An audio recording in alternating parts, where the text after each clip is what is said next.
डोसा बनवायचा म्हणजे डाळ तांदूळ भिजत घालायचे, ते वाटायचे, नंतर ते आंबवट ठेवायचे, असा बराचसा वेळ जातो. तर आज आपण ही कोणतीही पद्धत न वापरता अगदी नवीन पद्धतीने असे 10 मिनिटात डोसे बनवतोय. तर डोशाचे प्रेमिक्स बनवण्यासाठी इथे मी हे तांदूळ भाजून घेते.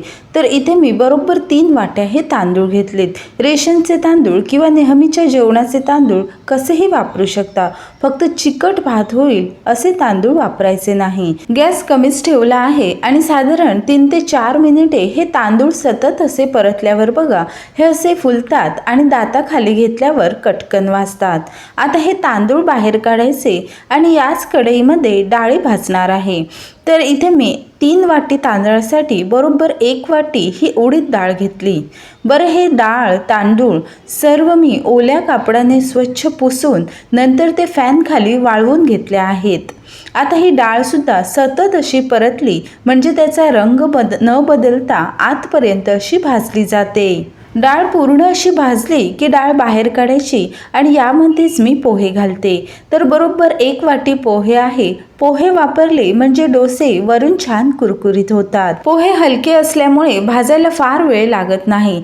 सतत असे साधारण 1 ते 1.5 मिनिट परतायचे आणि हे पोहे असे आकसले की समजायचं हे आतपर्यंत छान कुरकुरीत असे भाजले गेलेत. तर हे पोहे सुद्धा बाहेर काढायचे आणि उरलेलं साहित्य भाजायचं. तर आपले डोसे कुरकुरीत जरी झाले तरीही खाताना कोरडे लागू नये आणि डोश्यांना रंग छान यावा यासाठी यामध्ये चण्याची डाळ वापरायची.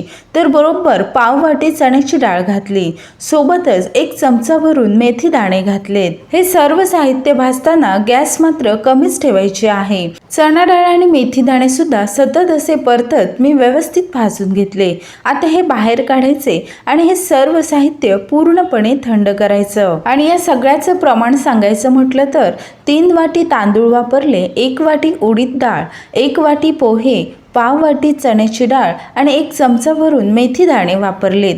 हे सर्व पूर्णपणे थंड झालं की नंतर मात्र गिरणीमधून दळून आणायचं. बऱ्याच वेळ काय होतं, डोसा खाण्याची इच्छा होते पण डाळ तांदूळ भिजत घालायचे, नंतर ते वाटायचं, या सगळ्यात बराचसा वेळ जातो आणि बरीचशी भांडी सुद्धा होतात.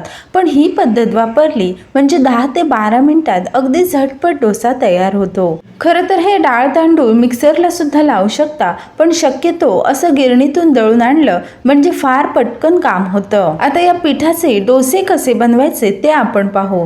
तर त्यासाठी इथे मी हे 1 वाटी भरून पीठ घेतलं. 1 वाटी पीठ बाउलमध्ये घ्यायचं आणि त्याच वाटीने बरोबर 1 वाटी दही घ्यायचं. आपण झटपट डोसे बनवतोय त्यामुळे हे पीठ मी आंबवट ठेवणार नाही किंवा यामध्ये सोडा किंवा इनो सुद्धा वापरणार नाही. त्यामुळे असं हे दही वापरलं म्हणजे या डोशांना हलकीशी जाळी येते. हे सर्व मिश्रण व्यवस्थित असं मिसळायचं आणि मग यामध्ये चवीप्रमाणे मीठ घालायचं. बरं, यामध्ये आपल्याला पाणी सुद्धा वापरायचं आहे. तर हे बॅटर जास्त घट्ट किंवा अगदीच पातळ सुद्धा बनवायचं नाही.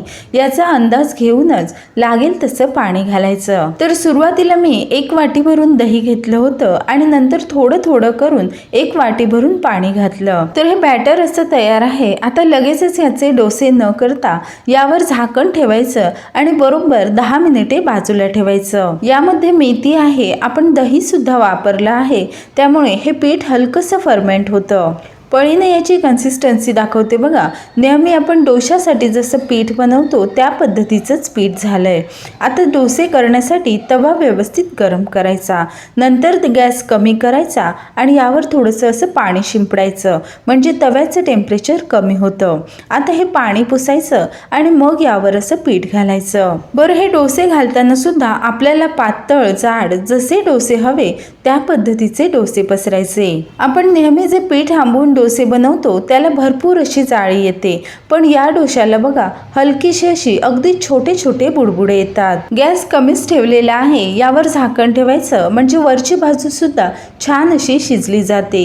साधारण अर्धा मिनिट झाला की लगेच वरचं झाकण काढायचं. आता आपल्या आवडीप्रमाणे तेल किंवा तूप सोडायचं। आता मात्र हा डोसा परतायची घाई करायची नाही। खालच्या बाजूने रंग बदलत आला की मग हा डोसा परतायचा। मधली बाजू बघा हलकीशी रंग बदलत आलेला आहे। आता तवा हलकासा हलवायचा आणि सर्व बाजूने हा डोसा चांगला भाजू द्यायचा। नारळाच्या चटणीसोबत किंवा नेहमी आपण बटाट्याची भाजी करतो त्या भाजीसोबत हे डोसे खूप छान लागतात। डोसा असा पातळ केला म्हणजे दोन्ही बाजूने भाजायची काही गरज नाही। तर डोसा बघा मस्त असा कुरकुरीत झालेला आहे। आता याच पद्धतीने आपल्याला आवडतील तसे पातळ किंवा जाड डोसे काढायचे। अजून एक डोसा बनवून दाखवते। तर तव्यावर पुन्हा पाणी शिंपडायचं आणि हे पाणी पुसायचं। गॅस कमीच ठेवायचा आणि यावर हे पीठ घालायचं। तर हा डोसा फार पातळ न करता नेहमी जशी आंबोळी बनवतो त्या पद्धतीचं पीठ पसरलं। आता यावर झाकण ठेवायचं आणि साधारण अर्धा ते 1 मिनिट शिजू द्यायचं। यापेक्षा जास्त वेळ जर झाकण ठेवलं तर मात्र झाकणावरचं पाणी या पॅनवर सांडतं आणि नंतर मात्र डोसा चिकट होतो। तर हे बघा अर्ध्या मिनिटानंतर यावरचं मी झाकण काढलं। याला हलकीशी जाळीसुद्धा आलेली आहे। आता आपल्या आवडीप्रमाणे वरून तेल किंवा मग तूप सोडायचं। तर फार पातळ न करता मध्यम जाडीचा असा मी डोसा बनवला। याला सुद्धा बघा मस्त असा रंग आला आणि वरची बाजू छान अशी कुरकुरीत दिसते। तर असं हे डोशाचं प्रेमिक्स बनवून ठेवलं म्हणजे डोसा बनवण्यासाठी तासनतास वाट बघायची गरज नाही। कधी मनात वाटेल तेव्हा 10 मिनिटात आपण असे हे मऊ लुसलुशीत आणि वरून कुरकुरीत असे हे डोसे बनवू शकता। आणि हे जे डोशाचं प्रेमिक्स बनवलं ते साधारण 5 ते 5.5 महिने अगदी सहज टिकतं। तर डाळ तांदूळ न भिजवता ते न वाटता किंवा मग आंबवण्याची सुद्धा गरज न भासता असे हे झटपट डोसे बनवायची पद्धत तुम्हाला कशी वाटली कमेंट करून कळवा। रेसिपी आवडली असेल तर व्हिडिओला लाईक करा आणि अशाच छान छान रेसिपी पाहण्यासाठी चॅनेलला सबस्क्राईब करा आणि बाजूचे बेल आयकॉन दाबा। लवकरच भेटू एखाद्या नवीन रेसिपीसोबत। तोपर्यंत धन्यवाद।